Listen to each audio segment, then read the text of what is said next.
Hey, welcome into another edition of Bama and Bourbon with Alabama's Aaron Suttles. I'm Lance Taylor from the Next Round. It is on Roll Tide Pods. Like, subscribe, give us a thumbs up. It's where we talk bourbon, we talk Alabama. Today, a special private barrel of Elijah Craig, the single barrel. I don't have any tasting notes. We're just going to go on the fly here. But JJ, one of the great owners of the beverage place, Pink Package, this is JJ's Juice. It's her private barrel that Elijah Craig has put together for her, and the proof, almost 120 proof, 119.9. Ooh, that's strong. Up there. Yeah, that's up there. My man Chan, when he came by and dropped the bottles, he's like, "Be prepared." And I'm like, "Unfortunately, I can't be prepared." Yeah, I guess I'll jump on this grenade. Good, yeah. Poor you. I've got two more Bama and Bourbons of dry Bama and Bourbons because we're wrapping up a dry February. Yeah. We're 19 days in. You feeling better? No. Like, okay, so you just... Yeah. Somebody's like, it's such a stupid exercise because, you know, you're going to go right back to drinking March 1st and you'll probably get hit by an asteroid. And I was like, if I get hit by an asteroid, it's a whole different story. So funny, I took his glass to wash it last week because he had the dental appointment. He never drank out of it. So I just threw it over the shoulder and we're back. There we go. You can't go wrong with Elijah Craig. It is one of the, we talk about consistent brands out there. You can find it easily. You can. It's a good price point. You know what you're going to get every time. And the private barrel, you know, I get really, it's amazing because bourbon has become so niche and there's so much money involved in bourbon now. How many of these, like, private barrels you're getting out there? And I think it's really cool because man, for basically 120, that's pretty smooth. Is it? It's going to heat you up on the back end, but going down, it doesn't make. You know when it's too spicy, you almost get that cough feeling that comes up. Yeah. None of that. God, I want some so bad. It's pretty good. I wonder if does it count if I like put it in my mouth and spit it out? No. I don't want to waste a good bourbon. Yeah, you don't want to waste that though. Well, I'll tell you, I am stockpiling though. When I get home, March 1st, it's gonna be next level. Okay, bourbon and Bama and Bourbon, always brought to you by our friends at Beverage Place Pink Package. We'll give you more information on those guys. Of course, Elijah Craig will continue to update you on how this is going for the one on panel that is drinking here. Yeah, that's good. This past weekend, I thought Alabama was gonna struggle a little bit with Texas A&M. I just felt like Radford and Taylor would come in and they would play well. Wade Taylor, really bad game, 4 of 15. Alabama wins the game by 25. They've scored 100 plus 8 times this year. That was an impressive performance this past week, and especially for an 11 o'clock tip where you get kind of a lazy crowd. Yeah. Yeah, I had the same concerns that you did. I thought Texas A&M would beat Alabama up on the boards. Turns out they did. And I thought they 47-37 on the boards. I thought it would get ugly. They dominated the offensive glass, and I thought they would dirty the game up, not in terms of being dirty players, but just make it a grind of a game that Alabama don't want to get in. But it did not. I mean, Alabama has been very good about forcing its style of play on teams that really want to play that way. And that's what's so fascinating about this week's game against Florida, because both of those teams love to get up and down. That game might both be in the 100. Yeah, and I'm going to circle back to A&M and the 25-point win. But you mentioned Florida. I mean, good for Alabama that Florida's playing their best basketball right now. They've won 3 consecutive games. I think they've won 6 of 8. They're really, really good in Gainesville, but big physical team. So you got Florida in Coleman. Then you got to go to Rupp. And Kentucky probably looked their best, definitely on the defensive end against Auburn this past weekend, holding Auburn in Neville to 59 points. Then you go to Ole Miss, another dangerous game.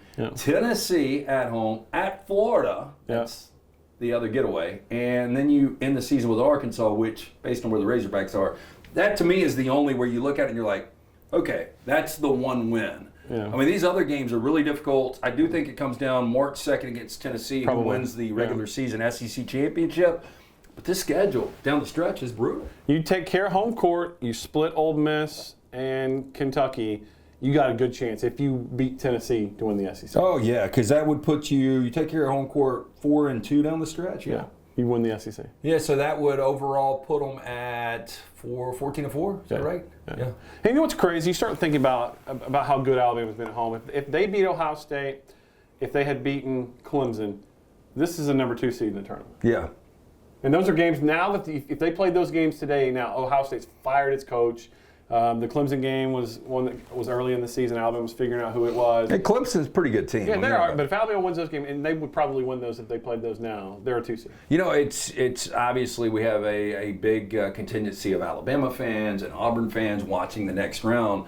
But everybody talked about Neville, and they had won 16 consecutive games. And then somebody brought it up over the weekend. Hell, Alabama's 27-1 in Coleman the last couple of years. That's insane, right? It really is. Like, I knew, just because we remember, well, you and I were in school there, there is something, if you've never been in that building, it is like a hangar, and it is really dark, and it's gotten a little bit better. Yeah, it has. But it's still not what you have with, there's probably, I don't know, 30, 40, 50 arenas that are better than this one in college basketball. Oh, yeah. It's not real fan-friendly. It's dark.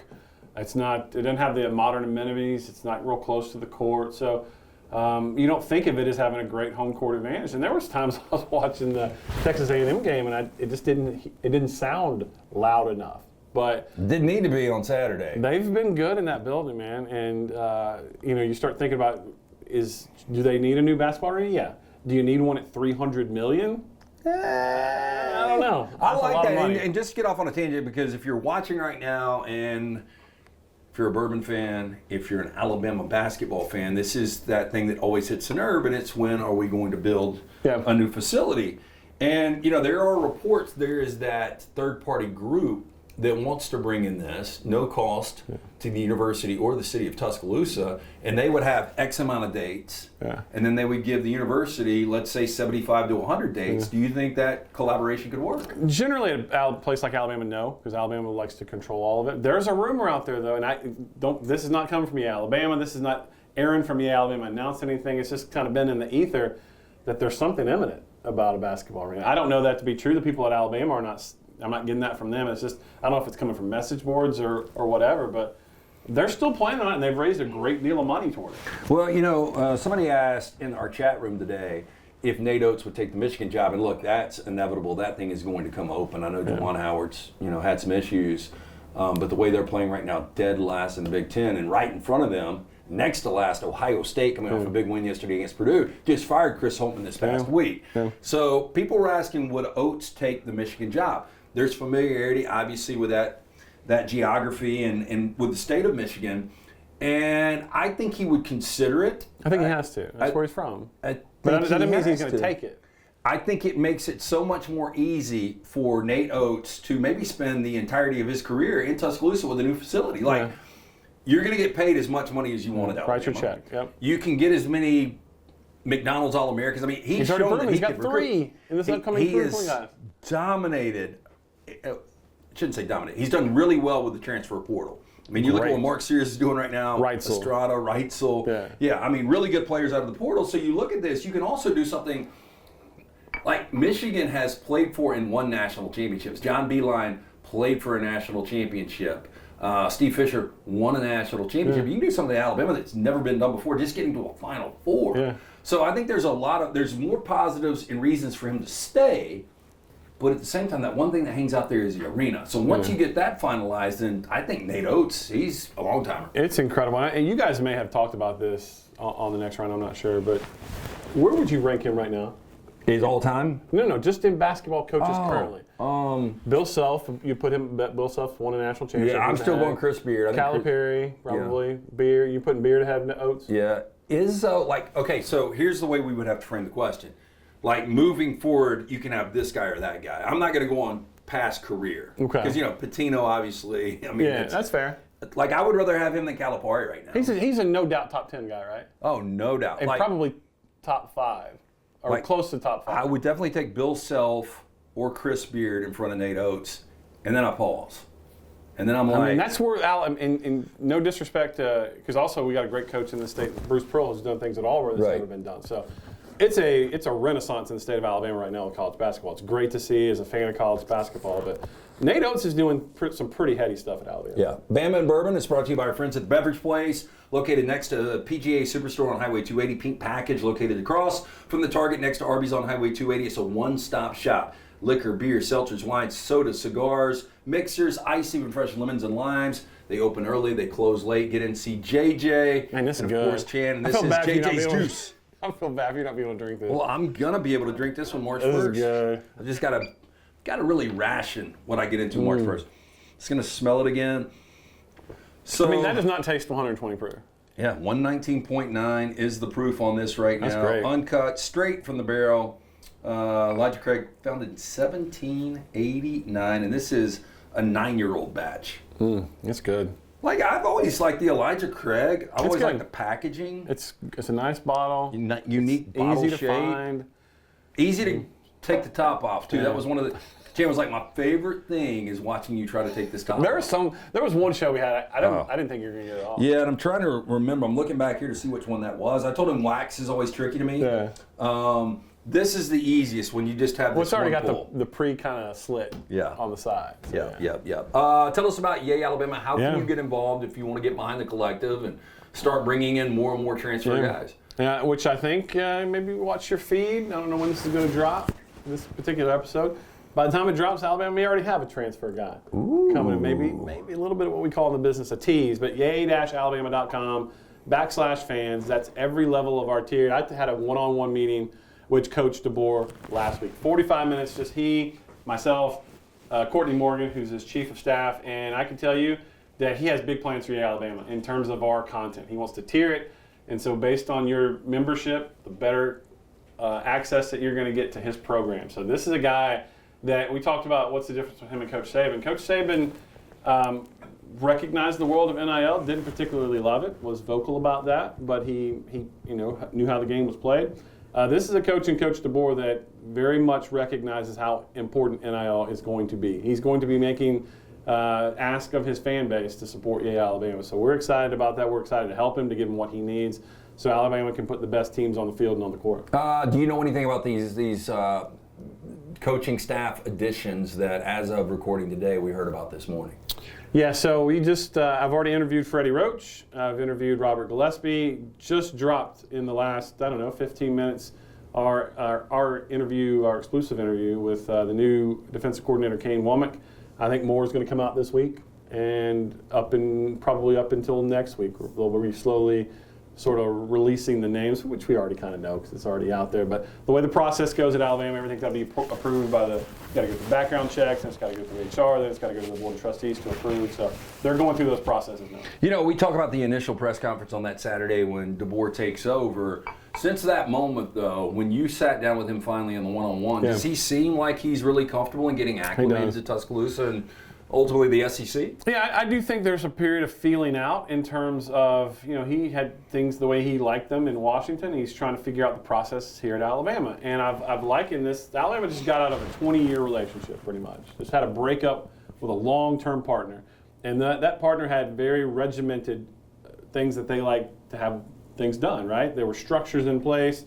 There was workflow in place. All of that has changed. And so we have to, and I say we as a collective at Alabama and as the athletic department at Alabama, have got to figure out what coach doesn't even know. So I told him when I sat down with him, look, you're the most popular guy in the state day one. Like, you got to recognize that. Whatever you want, you're pretty much going to get. So if you don't know something, ask us. We don't know what you don't know. So all those processes are currently being evaluated and fixed, and I imagine a lot of that will be those relationships. You're going to see Coach a lot. I think in the month of May, I think he's going to go around the state and do some stuff. I think this is a guy that's ready to one. I think he wants to get a feel for his roster with spring practice. But once that's over, he's going to start, getting around the state, meeting his fan base, and making some ask of you guys. Yeah, I saw ESPN.com did a recent article the last couple of days on going into 2024. Who has the most to prove in college football? And the first name was Kalen DeBoer. And obviously, when you follow a legend and you talk about that nearly 20-year relationship, if Nick Saban was coming back for 2024, Saban's mentality is we're still the bar. I understand Georgia's won 2 national championships since the last time we won one, but Nick Saban was 5-1 against Kirby. They won the most recent SEC championship. Where do you think the mindset for Kalen DeBoer? The guy can obviously coach. He's won everywhere he's been. But going into 2024, when you look at the pecking order, I would think nationally most people would go, it's Georgia, Texas this year, but still overall it's going to be Alabama. Do you think DeBoer goes in with we're still the bar in college football, we're still the program to beat? I think he's got to outwardly say that, but it hasn't been on his watch that those things have been accomplished. You inherited that, and things that are inherited aren't always kept at the same level, right? We've seen businesses over generations get run into the ground. I'm not suggesting that's what's going to happen. I'm just saying that's what we have yet to see. The biggest question I have, and I was talking about this with somebody at Alabama, we were kind of going line by line through Alabama's schedule. And I think a two-loss Alabama gets in the top 12. Yeah, I think any of the big brands, 10-2 in the regular season, get into the college football playoff. So we were going line when we were looking at each game, and they were like, well, this game doesn't scare me. And I said, pause. It didn't scare you under Saban, because what Nick Saban did that never happens. I don't care who the coach is. Alabama didn't lose games they weren't supposed to lose. That's going to be part of the equation now, because that's just part of college football. Every program has that. I mean, Nick Saban, and that's what made him so tremendous. But there might be a game that you're kind of overlooking that jumps up and bites you, because every program has that game. So, I think a two-loss Alabama gets in. And the problem is, if you already got two losses and you go to the SEC championship game, you pick up your third loss in the SEC championship game, do you still get in? I think that's where it's going to get crazy. I don't know if it's going to be strategy. It's something we will talk about with the 12-team playoff. You don't want to play in that game at 10-2. You want to be on the outside of that game at 10-2. Because then you're in. Because, then you're in. And I think that third loss, lasting impression, you're probably on the outside. And I think, we were talking about FanDuel and the numbers they posted. And Alabama is 10.5 for the first time, and I can't even remember how long. It's typically 11 or 11.5 leeway for one loss. Now the leeway is for two losses. When you start looking at the schedule, I can easily find two losses, and I think that's kind of that Mendoza. Alabama fans, 10-2, they're going to be happy, and they're going to be like, I like the direction this is going. We're in a college football playoff, regardless of what happens in that playoff. I think 9-3 missing the college football playoff, then it's like sky's falling. Yeah, if you get in the college football playoff, regardless of your record, it's a successful season. Year one under Kalen DeBoer. I would agree, 100%. Okay, it's Bama Bourbon, brought to you by our friends at the Beverage Place. Pink package, stop in, see JJ Chan, pick up a bottle. Can't pick this bottle up, unfortunately. Man, it's good. Yeah, the Elijah Craig. I'm out. I'm normally sipping it to the very end. Do you want another pour? I got to drive. This is the private barrel. Again, it's a 119.9% proof, 119.9 proof. It's JJ's Juice, private barrel. We both Good job, Shan. That's good, man. Elijah Craig, very, very good. Okay, so Alabama, Florida, they host this week. Then they go to Rupp. Yep. Tough week. 1-1? If you take 1-1. Yeah, I think you take 1-1 too. Yeah. Protect home court. I'm telling you, if Alabama goes on the road, they get a split between Rupp and going over to Ole Miss, and you protect home court, Alabama, and then it comes down to that March 2nd game. Yeah, and just based on Vegas numbers, right now I would list Alabama 7.5 over Florida, so a game they should win. Yeah. I would say they're probably a 3.5 to 4.5 point dog at Kentucky. But game on paper, people are going to have them losing. What does it say about Alabama? They lost 2 lottery picks. Right? Or I don't remember. Maybe Clowney didn't go on the lottery, but 2 first-rounders. Yep. Your entire coaching staff on the floor. You lose Quinterly after you thought you had him back. You lose Burnett. Do you think he regrets that, by the way? Memphis coming off a bad loss yesterday. Listen, I don't mean to wish anyone's job up for peril, but Penny Hardaway, the next guy he develops will be the first. Well, he gets talent, and they're underachieving. Yeah, I think it was not to throw Brown under the bus, but I think Brown was like, he's a pretty good coach, and I'm like, he ain't done anything at Memphis. To answer your question, I think Quinterly regrets it. I think Burnett, I'm not saying he regrets it, but I mean, Michigan is what it is. Right. So you start looking at it, and of course, Alabama didn't necessarily need those guys. And Burnett would have changed Alabama's defense. And imagine if Burnett were back, I think Quinterly were back, Bediako back. This is a Final Four team. Yeah. Well, and look, it could be. We had Richard Hendricks, former Alabama great, on. Speaking of great, he was a great player. He was a great player, and he has potential to be a great broadcaster, in my opinion. Yeah, very good analyst. But he was talking about this Alabama team, and he's like, don't be surprised if they're a Final Four team this year. And I think there are 20 to 25 teams. If they slip into the Final Four, you'd be like, I get it. I mean, we've seen Alabama. The magic number, we talked about this last week on Bama Bourbon, 40% behind the arc. Yeah. They were 18 of 41, 44% this past week, and 13-2 now. And they're hitting the perimeter shots. They are tough to beat. I mean, and they had them versus A&M. Mark Sears, I keep seeing lists of the best playmakers in the country in his name. He got left off the Bob Cousy finals. How's that even possible? I'm like, no one's respecting this guy. Every night. He's leading the SEC in scoring. And he doesn't do it in a huge volume of shots either. I mean, he's not going out and shooting it 30 times a game. Yeah, he's not Dalton Connect. No, we know that. And but what he is to his team. He's also a playmaker. That no-look pass he had for the dunk, I mean, where he kind of looked it off. I mean, he's a playmaker. And the fact that guy's not getting more love for some of these national awards is a joke. I would agree. One more time, how can people get involved with Yay Alabama, the collective? Yeah. yay-alabama.com/fans. Join today. We've got some great interviews up with our assistant coaches. More is coming out every day. We need your support. So maybe a week from today when we record this, a name in the portal that would excite Alabama fans? Might be tonight. Might be tonight. How about that? How can people follow that? Make sure you follow me on social tonight, maybe. There you go. Maybe I'll drop that on you. Bama and Bourbon, special thanks to JJ Chan. We always appreciate what they do. Tell your friends if you like bourbon, you like Alabama, like, subscribe, give us a thumbs up. Roll Tide Pods right here with Aaron Suttles from Alabama. I'm Lance Taylor. Have a safe week. We will talk more Alabama basketball and maybe big transfer next week right here on Bama and Bourbon.